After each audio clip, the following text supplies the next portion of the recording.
What's up, my T dudes? Oh, boys, was that an Anaheim one? Damn. So, the craziest part about it is basically your top three dudes to win the championship. I'd say your top favorite, top three, tippity top of everybody's list of expecting who's going to do the best in 2025. Literally every single one of those guys crashed on the first lap of the main events and had one of the most disastrous Anaheim ones you could possibly have. Okay, so we're talking about Jetty Lawrence, we're talking about Haiden Deegs, we're talking about Eli Tomac, okay? All three of those guys, you expected them to be the fastest, the best, most expected to win their championship. I mean, everybody's thinking Degan's got this thing on lock. Like, there's not even any other competition out there. Even Degan himself saying that in his interview, bro. Better be careful what you wish for, Degan. I'm just saying, bro. With Levi Kitchen, going, everybody and their grandmama going to East Coast now. Okay, Degan, this is where you got to be careful, bro, because just like what happened in that Anaheim 1 main event, where you wrecked off of the first lap, you ran into the back of somebody and fell down and had to come from the very back, 69 seconds back. That can happen at any moment, bro. So, if you've got anybody even remotely close to you, it's going to be way more of a challenge to win that 250 championship than what it seems like it is.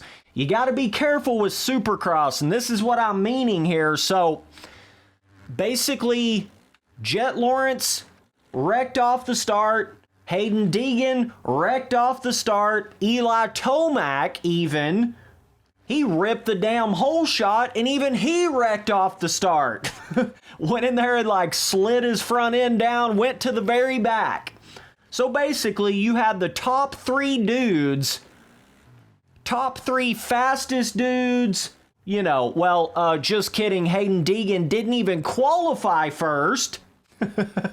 Everybody wants to act like Degan's just by far the fastest dude out there. Well, he didn't qualify first, and he didn't get a podium in the main event. That's all I'm saying, bro. That's all I'm saying, bro. Hitting you with them facts, bro.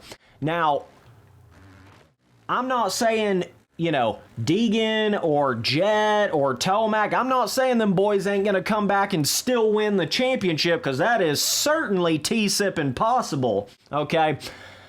I just find it to be interesting because the exact thing that I was trying to explain before the season started, and what I've been trying to explain for a long time now, is you really just can never predict Monster Energy Supercross results. Like, you can never say, oh, that guy's going to be dominant this year. That guy's going to for sure win this year.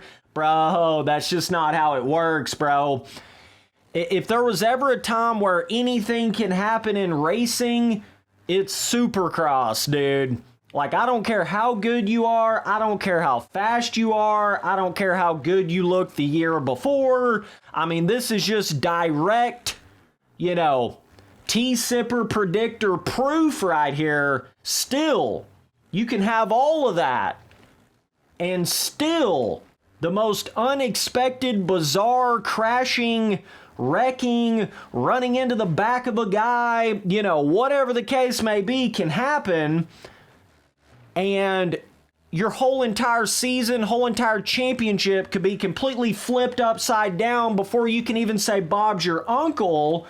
And then all of that predicting, all of that expecting, all that other shit goes right out the window. Right? So this is why you can never get too high on your 420 horse, okay? This is why, the fans need to be a little bit more conscious when they say certain things, because if you've been around Supercross long enough, you'll know that shit ain't over till it's over, bro. And I feel like it's like, what are the odds that you have literally the top 3 favorites in the championship, all of them crash on the first lap, all of them have to come from literally basically dead last.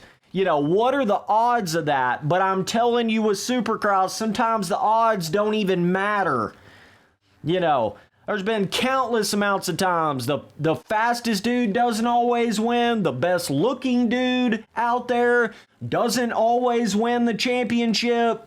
Now, I will admit, with Degan and Tomac, they were able to work back up to a top 5, I believe both of them got. So it wasn't necessarily as bad for them, but Degan being in the 250 class, he only has so many rounds, man. You can't be going out there and getting 5th places, and expect to go still win a 250 regional Supercross championship. So Degan's going to have to be careful. He can't have another one of those. He's going to basically have to be picture perfect from this point forward and not have another one of those kind of disastrous wreck on the first lap style main events, okay?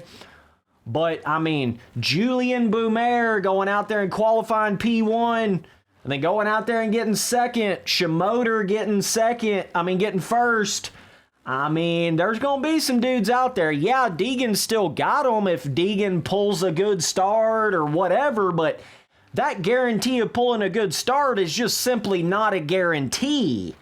That's the whole thing I'm trying to say. You could be the most skilled on the bike, the most whatever the hell most technique, most whatever, right?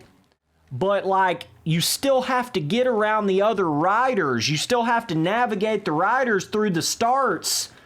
And if you don't pull a perfect hole shot, you're basically just straight up rolling the dice at that point. So now with Jett Lawrence's main event, his turned out to be a little bit worse than Degan's or Tomac's, because he went out there and actually wrecked again after the initial weird start, running into the tough blocks. He was kind of into it with Anderson going down the start straight.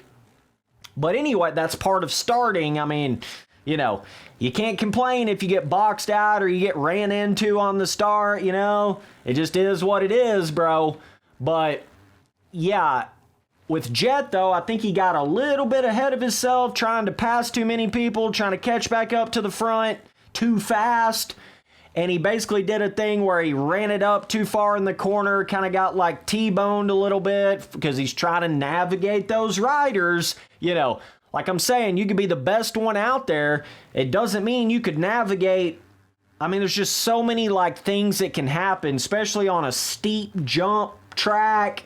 Everybody's a little bit single file-y, kind of hard to pass, So it was not the kind of track you wanted to do that on, but yeah, that's kind of what killed Jett Lawrence's main event, So he ended up getting not even a top 10 type finish, which even just that right there could prove to be costly in a 450 Supercross championship. If Chase Sexton, some of these guys can even stay remotely consistent through the season, it's going to be tough. You just can't afford to give up that many points. Same way with Haiden Degan. Even a 5th, I know it doesn't sound bad, but damn, he don't need to be doing that. You know what I mean? He's going to have to hope that Shimoda and Boumer and some of these guys have some bad races coming up here soon. I do think something that'll benefit Degan a little bit is getting to those East-West shootouts. He should be able to get better results in those than most of the other guys in the East Coast. So he should be able to gain some points back from that. But man alive, even last year's Supercross, I don't know if you guys remember, one of the first 2 Supercross races, Degan had one of those exact kind of main events where Hammaker ran into Degan a little bit going down the start straight or whatever, and basically made a totally flipped upside down style main event. And here we go, first round of 2025. Degan, everybody thinks Degan's going to go out there and have a, damn near a perfect season. He's by far the fastest dude out there, especially with Levi Kitchen not being there. Everybody get it. It's like people, I don't even understand that. It's like people just assume what they want to assume. You know what I mean? Doesn't make it true. Doesn't make it actually what's really going to end up happening once you go through that championship. Like, it's easy to talk like that before you even race. It's easy to talk like that before you even actually go through the championship. You know what I mean? So I'm just saying, I hope this 2025 Anaheim 1 race was a reminder to some of you guys. Shit doesn't always go like you think it's going to go. So, unless you've got a damn 69-point lead, I wouldn't be being too Mr., cocky boy or, acting like you have no competition out there. I just wouldn't be doing that.